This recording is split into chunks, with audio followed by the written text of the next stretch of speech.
नमस्कार। निशुल्क ज्योतिष परामर्श केंद्र में आप सबका स्वागत है। जैसे कि हमारी चर्चा पूर्व जन्म में किए गए कर्मों का फल इस जीवन में किस प्रकार मिलता है, इस पर चल रही है। और हमने 2 कुंडलियाँ ली है, एक वर्तमान जीवन की और उसके पंचम भाव को पूर्व जन्म का मानते हुए दूसरी कुंडली बनाई है पूर्व जन्म की। और इसमें हमने लग्न की चर्चा की, लग्न में स्थित ग्रहों की चर्चा की, फिर हमने दशम भाव कर्म भाव की चर्चा की, उसमें स्थित ग्रहों की चर्चा की, दृष्टि की चर्चा की। आज हम चतुर्थ भाव जो कि सुख का होता है, हमारे इमोशन का होता है, भोग विलासिता का होता है, और यदि इसको त्रिकोण के हिसाब से देखें तो मोक्ष त्रिकोण का होता है। आज हम इसी भाव की चर्चा करेंगे।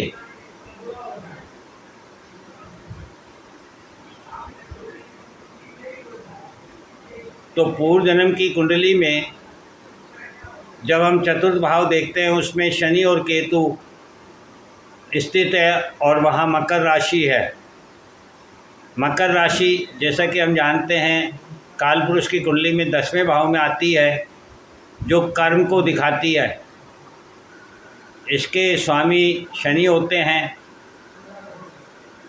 और कर्म हमारा सेवा से जुड़ा होता है, इसलिए शनि सेवा के ग्रह हैं। शनि न्यायाधीश भी हैं जो हमें कर्म का फल प्रदान करने में अपनी भूमिका निभाते हैं। और केतु के बारे में हम जानते हैं, केतु डिटैचमेंट के कारक ग्रह हैं, विच्छेद के कारक ग्रह हैं। अब केतु जब चतुर्थ भाव में होंगे तो चतुर्थ भाव हमारे सुखों का, भोग का, इमोशन का है, और केतु हमें डिटैच करते हैं, अर्थात वे इन चीज़ों से हमें मुक्त करेंगे। और शनि जो कि कर्म भाव के हैं, और कर्म में शनि सेवा को प्रधान मानते हैं, तो हमारे पूर्व जन्म के जो सेवा है या सुख भोग इमोशन है, उसके साथ शनि न्याय करेंगे, अर्थात सेवा से संबंधित सुख प्रदान करेंगे। अब शनि केतु पर यदि हम देखें तो 10वें घर से मंगल राहु की दृष्टि है, और मंगल अपनी नीच राशि में है, जबकि मंगल राहु मिलकर अंगारक योग बना रहे हैं। और दशम भाव में मंगल और राहु दोनों स्थान बली होते हैं। ऐसी स्थिति में मंगल राहु की दृष्टि शनि केतु पर जब पड़ेगी तो वे कर्म करने हेतु प्रेरित करेंगे। वे मन, इमोशन, सुख भोग, इन पर नियंत्रण कर एक आग पैदा करेंगे कर्म करने हेतु। इसी प्रकार से शनि केतु की दृष्टि की यदि हम चर्चा करें तो शनि को 3 दृष्टियां प्राप्त है, तीसरी, 7वीं और 10वीं। शनि की तीसरी दृष्टि जब 6ठे भाव पर मीन राशि पर है, तीसरी दृष्टि पराक्रम को दिखाती है। 6ठा भाव ऋण रोग शत्रु का है, अतः शनि ऋण रोग शत्रु पर पराक्रम के द्वारा मुक्त रखेंगे। शनि की 7म दृष्टि 10म भाव कर्क राशि पर है। कर्क राशि 10म भाव में मंगल राहु है। 7म दृष्टि परिवर्तन लाती है, अर्थात शनि केतु कर्म में परिवर्तन, मुक्ति के मार्ग को प्रशस्त करेंगे। इसी प्रकार से शनि की 10म दृष्टि होती है। शनि की 10म दृष्टि लग्न पर है। लग्न तुला राशि का है, जहाँ शनि उच्च के होते हैं, और लग्न में सूर्य बुध शुक्र हैं। अब जहाँ शनि उच्च के होते हैं, शनि अपने घर में बैठकर जब 10वें भाव से अपनी उच्च राशि को देखेंगे तो उस स्थान में वृद्धि करेंगे। अर्थात जो हमारा लग्न है, जो हमारा व्यक्तित्व है, जो सोच विचार है, उसमें शनि अपना कारकत्व प्रदान करेंगे। और शनि का कारकत्व है कर्म करना, सेवा करना और न्याय करना। इस प्रकार का हमारा पूर्व जन्म का व्यक्तित्व रहा इस जातक का। अब वहाँ स्थित जो ग्रह है, तो सूर्य जो कि हमें अथॉरिटी देते हैं, अहंकार देते हैं, लेकिन ये सूर्य की नीच राशि है, अर्थात सूर्य का प्रभाव कम है और शनि की उच्च राशि है और शनि की दृष्टि भी है।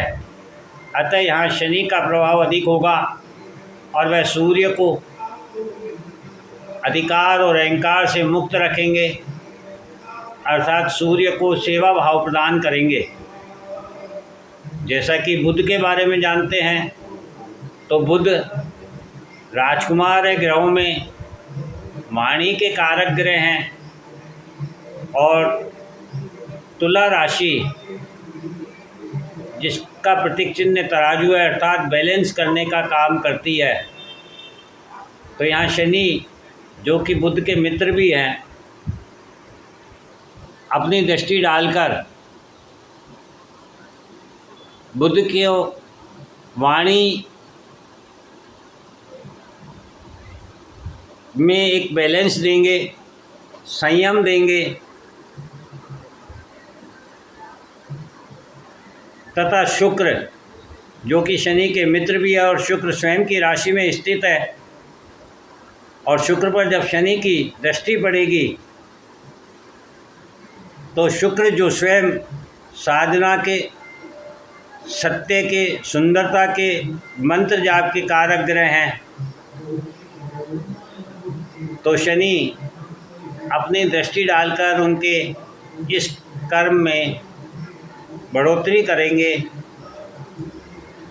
इस प्रकार से शनि इस जातक को पूर्व जन्म में